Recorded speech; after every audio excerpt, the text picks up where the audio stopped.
the world #1 Magnus Carlsen. Black has draw odds in Armageddon, but starts with 3 minutes less. So more time for White, but White is in a must-win situation. Last game of the day, right here, right now, the big showdown between Hikaru and Magnus. Predictions, Vishy, what do you think is going to happen in this one? Magnus is a big expert on this line. I'll still take Magnus. Magnus.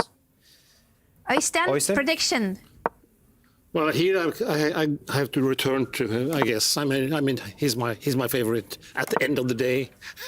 When we got that Armageddon. Rooting for Magnus Carlsen and predicting his win. He will win the Armageddon also in case of a draw. So that is the good thing about Armageddon. There will be a winner no matter what. In terms of the opening, Vishy, comparing to the classical game, how do you see this opening? It's quite a well-known opening. I think Magnus plays it a hell of a lot, so nothing he's not familiar with. I'm not going to break any ties. I think Magnus is taking this one as well. That's my prediction. Anna, you're the last one. What's your prediction? You're putting me on the spot. I enjoy being a host, so I don't need to answer any of the questions. I can just ask you the questions. Hikaru, I'm going to say Hikaru. Someone has to also say that Hikaru is a beast at fast time control, and he's going to try to keep his time advantage. I think he wants to have that time pressure on Magnus for the rest of the game. Fair enough. But the position certainly doesn't demand too much calculation right now, and this is definitely playing in Magnus's favor. It is going to be a long game, that is true. Nevertheless, it's going to be very difficult for Hikaru to create any separation in this position. Bishop to f4, and in fact, you can see the bar already dropped below the midpoint, meaning that Magnus has a slight advantage. Of course, it's nothing. It's still completely equal. Knight to b6, get the other knight to d5. It seems too easy for Magnus. Yes, whenever I see this type of positions, you're thinking, when is the last time Magnus lost this type of position? And I cannot remember. I don't have an answer. He so doesn't when is the lose last this time type he of lost symmetric. in Armageddon? We know he's an Armageddon expert. He won 5 times out of 6 games last year here Whenever in he Norway lost chess that in one, Armageddon. that 6th one, yes, that was the last time. And I don't know which one that is. I think it was against Abdusatorov. I want to say it was against Abdusatorov, but I'm not 100% sure. I remember the last game of 2019, Magnus lost the Armageddon to Fabi. Yes. No, it was one in 2023. Yeah, but I was wondering what's the more recent one. I don't know. Bishop to e5, and again, Hikaru, as you predicted, Anna, is maintaining his lead on the clock. This is hugely critical to this game, to this situation, if he wants to maintain any sort of chances to get the victory. He's keeping his time advantage, which is crucial in Armageddon. You start with an extra 3 minutes, and so far he has been doing very well keeping that time advantage on the clock. Bishop goes to the center. There's a potential trade between the dark squared bishops, and this light squared bishop of black is also maneuvering toward the central squares and the long diagonal. Bishop to e4. Magnus takes a sip of the water, showing some confidence, showing some relaxation right now. And the onus is on Hikaru to find the advantage, which, by the way, for the first time in this game, seems to be on his side. Seems to be on Hikaru's that Hikaru has. maybe rook c1. Yeah, that's exactly the move. Yeah. That's exactly because the move. c4 is coming, right? Bishop d5, you cannot create this. Yeah, because knight takes c4. Oh, knight takes c4. Unless there's some e4. No, you're right. B5, You're right. So what is it? And there's a pin. Our other Another favorite pin. word. So many pins today. So many. But what's the point? So what if Maybe some queen b1. just queen to b1? Okay.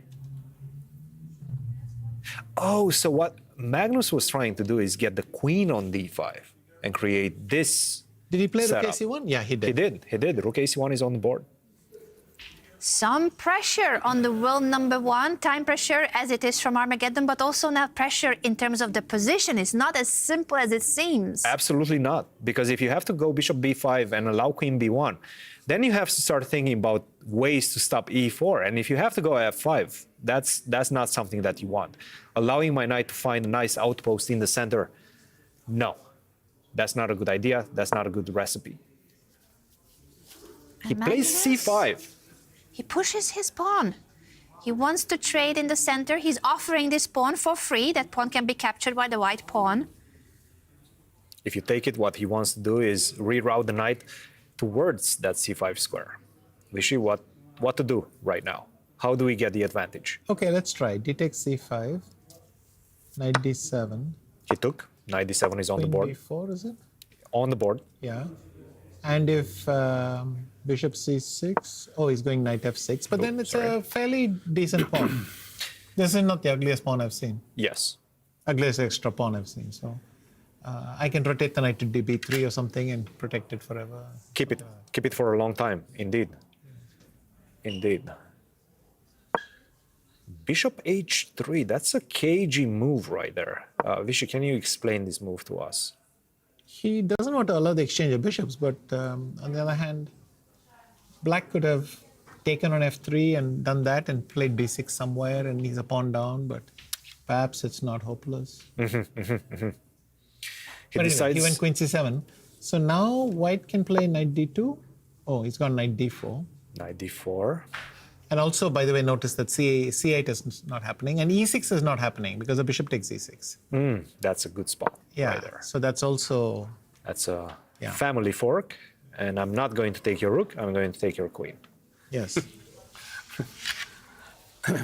You like that one, the family fork. Oystein, yes. b6. All right, what do we have here?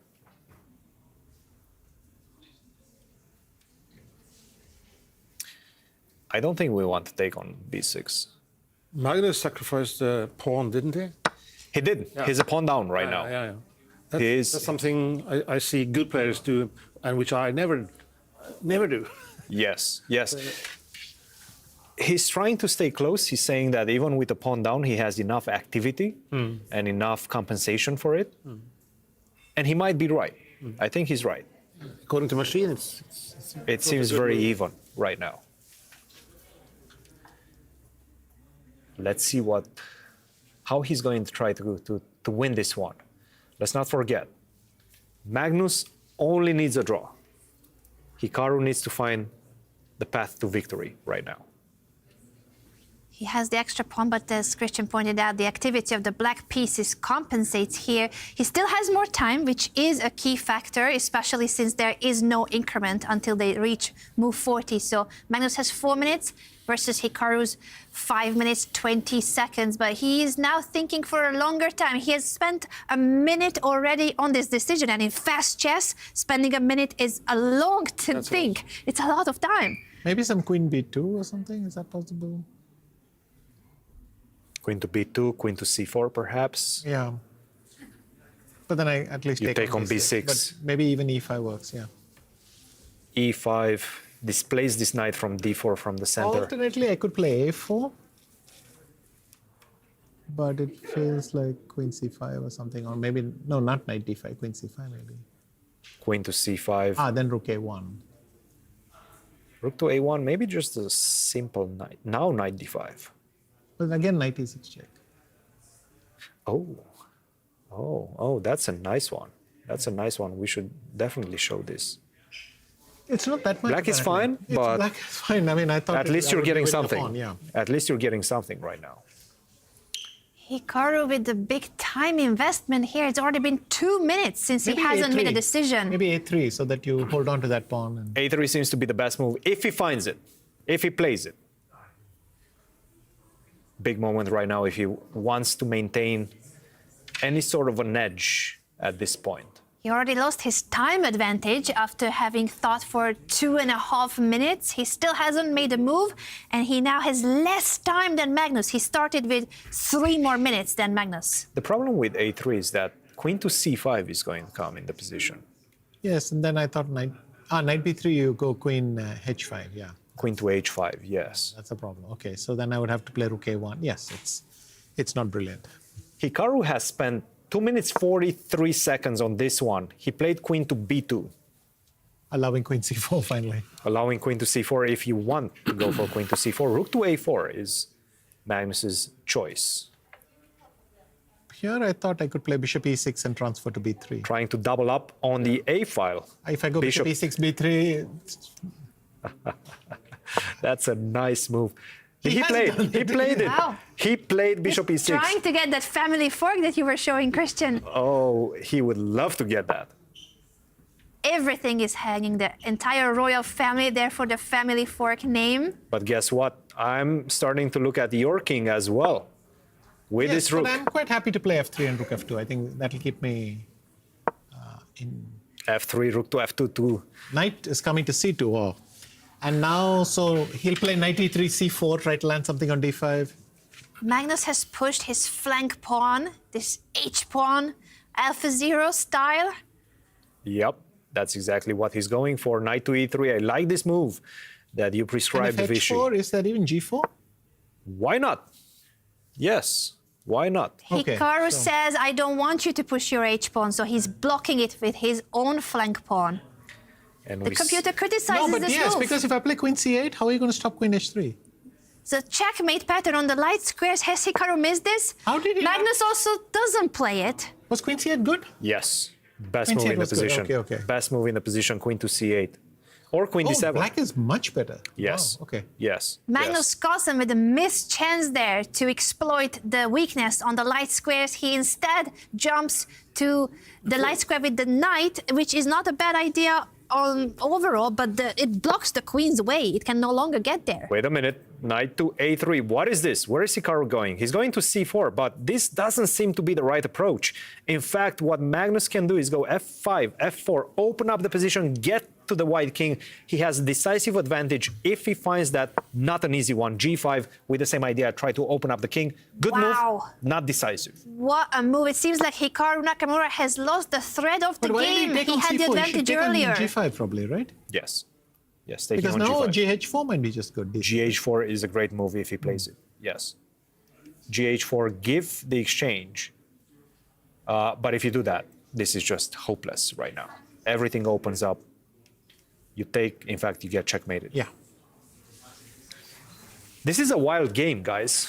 Extremely wide game, and it is And Magnus who rook has c5 more doesn't time look now. shabby either, but no, maybe it's the worst of the three. I can just take on h4. Rook c5 is certainly a move. He took on h4. The fork with the pawn to the f3, I guess that was a losing move from the start because that has been available for some time. It was always, unfortunately, not working. Can we Yes. point out the current move, the double exclamation mark by Magnus Carlsen? He keeps his rook hanging. You can capture that rook for free, but the attack against the white king is so strong, it doesn't matter that you're losing your rook. Oystein, your move, f3. He played The it. fork, indeed. Hikaru has played it, but he's still in trouble. What a game. After queen c5, this seems to be bad news indeed for Hikaru. The reason for it, though, is not obvious. After you go king to g2, for example, now I just simply move my rook away. And then you take the bishop on e4, I go b5, and you don't have a way to stop me from going knight e3. Not easy, still not over, still complicated enough that anybody can make a crucial mistake, a decisive mistake. At this point, queen c5, king g2. Okay, now let's see if he finds rook a6. king h1. The king went to the corner, not going up to g2, but into the corner. Wait a How does minute. this change the evaluation and the The same idea. variation? The same idea. Exact same idea. Rook a6 followed by b5. It seems like this knight just simply doesn't have any good squares. But this is not easy. Rook a6 is such a difficult move to find. You kind of hide your rook for a moment. This is truly not easy. This one can go either way, guys. A minute and 9 seconds You mean for a draw Magnus. or a black win? Or? Yes. He has the draw or the victory, but Magnus has I draws, see it but as a there's victory no for time. Hikaru. Well, I don't see White winning this position yet. Yes. He has 50 seconds on the clock, though. There is no increment. This is still move 29. He yeah. has to speed up. The time pressure is hitting Magnus Carlsen down to his last 40 seconds, and he's Right, still the time pressure is thinking. building up a lot, yeah. He's been spending a minute here. He's thinking too long. He doesn't have time to think here. 30 seconds for Magnus. He's undecided. There's no way he on plays his rook a6. choice. Bishop a8. Ooh. He doesn't move the rook away. It can be captured now. Absolutely. You can take that rook. And Hikaru will. He will calculate it, and he will, because it's no longer a checkmate pattern. Queen d2 is a very tempting move as well to start looking at that g5 square. Hikaru takes the rook. Magnus captures back, so Hikaru is up on material. Queen d2 right now is better for white. Queen d2 right now is better for Hikaru. Hikaru has a great opportunity. Pushes his central pawn instead. What a chaotic and wild game. Double exclamation mark for Magnus. He's back in the game, but he's only down to 21 seconds with no increment. He's coming to check that king. He's coming towards that king right now. Queen to e7, queen to h4. He's looking up the screen to see the move number, but he still has to play 9 moves. But can that be stopped? That Magnus right now is looking secured. The position is, but the time situation, he still only has 13 seconds left. d4, e4, d6, d3, c5, d2. Oh, he's going for this one instead. Okay. But wait, rook b1? Rook b1, rook c8 was the only move. c5, Hikaru is winning. Mistake. Hikaru is winning. Now c6 the is winning. C6 in this endgame. c6 is winning. He found it. He did it. He's pushing the pass pawn. He's going to promote that Rook b6, pass rook pawn. b6 wins, yeah. Oh, or rook c1 first if you want. Hikaru is winning, guys. Oh no, rook gc1 is the only move right now. Oh, because rook b6 and c8, you go rook b2. He finds it. He And finds now it. rook b6. Rook b6 Oh delivers my God, what the a goods. tactical pattern. What a way. What a way to win the game against the world number 1. Look at Hikaru. Wow. Wow, we have what a victory. Goodness. congratulate me. Ricardo. What a game. It had its ups and downs. Magnus Carlsen with the better position and winning chances. Then Hikaru Nakamura survives and takes the advantage. Inaccuracies by both players. The bar was dancing. No time for either of the players. And in the end, Hikaru manages to find his beautiful tactical pattern. I think we need to rewind that moment, The dramatic